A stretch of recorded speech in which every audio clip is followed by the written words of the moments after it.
In today's video, I'm going to teach you how to add Zoom to Google Calendar.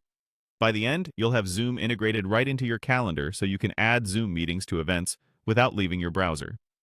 Make sure you're signed in to the correct Google account you use with Calendar and have a stable internet connection so the installation goes smoothly. Start by opening Google Calendar in your web browser. Look to the upper right corner for the gear icon. Click that to open the Settings menu. From this menu, select Get Add-ons.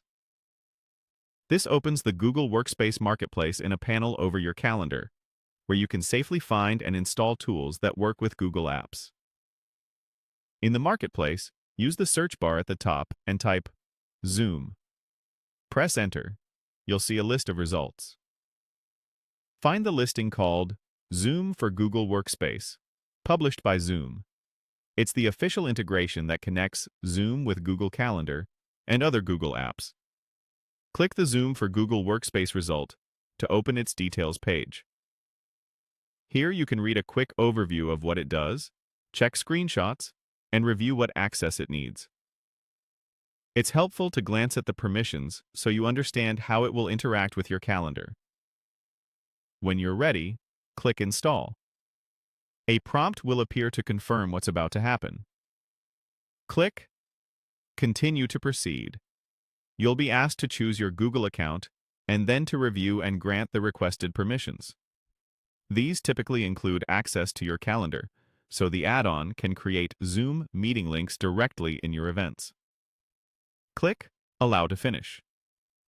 If you're using a work or school account, you might see an admin approval screen.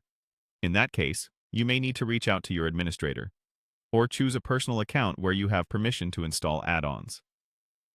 If you're given a choice to install for your organization, select Just for Me unless you're the administrator responsible for everyone. After a moment, you should see a confirmation that the installation is complete. Back in Google Calendar, refresh the page if needed. The Zoom add-on is now available. The next time you schedule or edit an event, you'll see Zoom appear as a conferencing option so you can generate a meeting link with a click. If you don't see it right away, refresh your browser, ensure pop-ups aren't being blocked during the install, and confirm you're still signed in to the same Google account where you added the integration. That's it. You've successfully added Zoom to Google Calendar, making scheduling faster and more consistent going forward.